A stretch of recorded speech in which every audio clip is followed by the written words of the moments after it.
Hello दोस्तों, नमस्कार। मैं हूँ रेखा उपाध्याय। अपने यूट्यूब चैनल पे आप सभी का स्वागत करती हूँ। आज एक बहुत प्यारा भाई बहन का सोहर की सुनाने जा रही हूँ। सोहर बहुत दर्दनाक है, आप लोग सुनेंगे। आप लोग को कैसा लगेगा कमेंट में जरूर बताना और अपना प्यार पूरा आशीर्वाद जरूर देना। रोई रोई बोलली बहिनिया सुनाऊ मोरे भैया, सुनाऊ मोरे भैया। भैया राखी कदीन जिनबू लाया दुआरे मोरे, आया दुआरे मोरे आया। भैया राखी कदीन जिनबू लाया दुआरे हमरे, आया दुआरे हमरे आया। भैया भाऊजी के लिए आया संघायंगन मोरे, आया यंगन मोरे आया। भैया भाऊजी के लिए आया संगवायंगनवा मोरे, आया यंगनवा मोरे आया। फुलवा से थलिया स जाए बाटी रोरी चंदन, लाए बाटी रोरी चंदन लाए बाटी हो।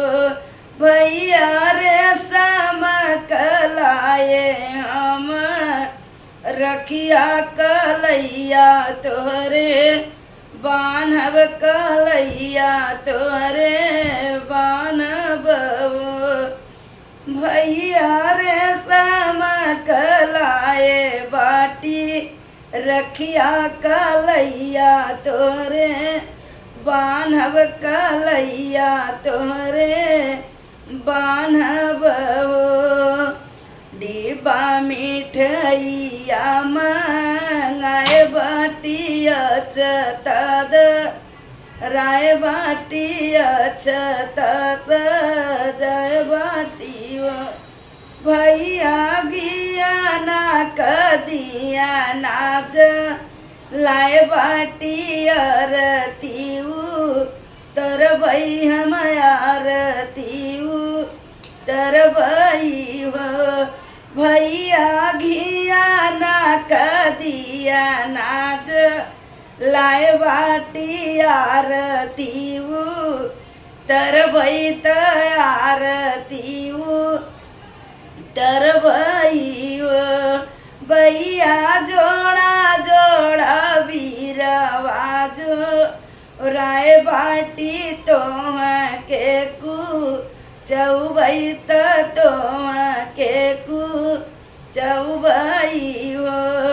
भैया जोड़ा जोड़ा वीरवाजो राय बाटी तोह के कु चौबई तोह के कु चौबई हो। भैया बहिनियो भैया का नाता बहुत दिन लागई, बहुत दिल लागई हो। भैया सुनी लिया हमारो भी रोगवा दुआरे मोरे, आया दुआरे मोरे आया।